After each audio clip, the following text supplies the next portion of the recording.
C'est l'info éco avec vous Christophe Dansette ce matin. Bonjour Christophe. Bonjour Pauline. Bruno Le Maire, le ministre français de l'économie, a annoncé hier que la France allait mettre en place la taxe sur les géants du numérique, les fameux GAFA, à partir du 1er janvier prochain. Conséquence de la crise des Gilets jaunes, Paris a décidé de faire cavalier seul sans attendre un accord au niveau européen. On va y revenir. Pourquoi le gouvernement français veut taxer Amazon, Facebook, Apple et Google, Christophe ? Eh bien, tout simplement parce que ces entreprises réalisent de très gros chiffres d'affaires en France et payent proportionnellement très peu d'impôts. Bruno Le Maire le dénonce à presque chaque interview depuis de nombreux mois et c'est lui, il a fait de cette taxe sur les géants du numérique l'un de ses chevaux de bataille. Prenons l'exemple de Google. Le moteur de recherche a gagné en France près de 2 milliards d'euros selon des estimations en 2017.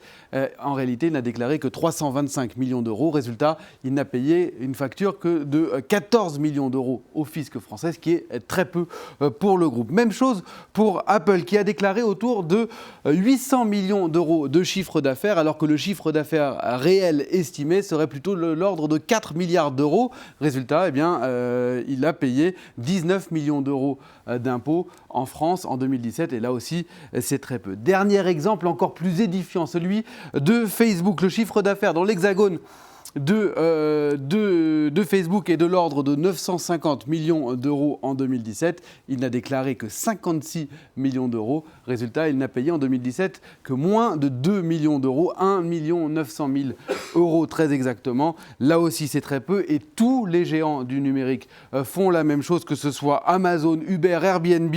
En moyenne, ils ne payent que 9% d'impôts en France, alors que les entreprises traditionnelles sont taxées à hauteur de 23%.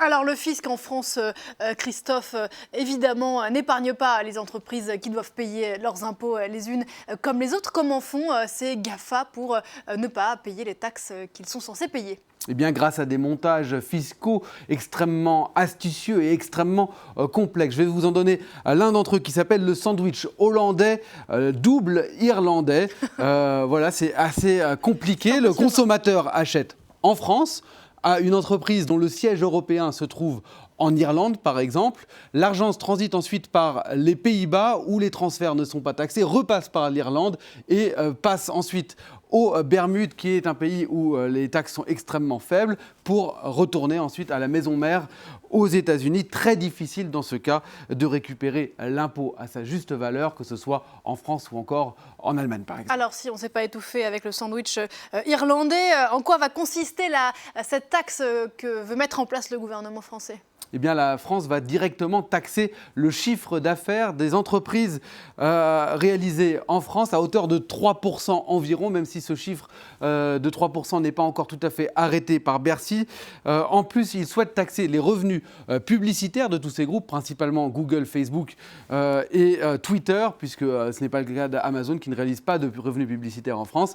Taxe enfin sur la revente des données personnelles. Il faut dire que certains géants de numérique se disent prêts à payer, c'est notamment le cas de Google. Est-ce que d'autres pays pourraient suivre l'exemple du gouvernement français ? Et c'est déjà le cas, notamment hors d'Europe. On peut citer l'exemple de l'Inde ou encore de Singapour, dont le drapeau va apparaître maintenant. En Europe, eh bien, vous le savez, les Européens réfléchissent à un accord à 28 ou à 27 si le Royaume-Uni sort de l'Union européenne. Mais même s'il n'y a pas d'accord, certains pays se disent déjà prêts à mettre en place une telle taxe hors accord.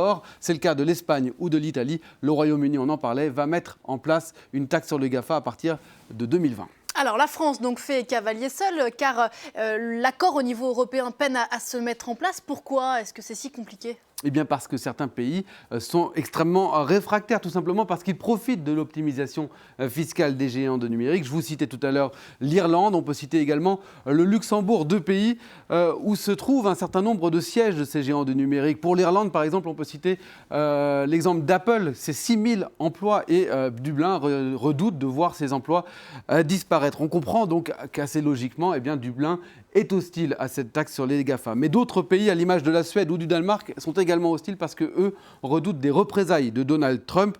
En tout et pour tout, Paris espère toujours obtenir un accord avant le mois de mars de l'année prochaine. Mais on le voit, les derniers réfractaires seront extrêmement difficiles à convaincre. Vous parlez de Donald Trump parce que ces grands groupes sont tous américains. Américains. Merci beaucoup Christophe. C'était l'info.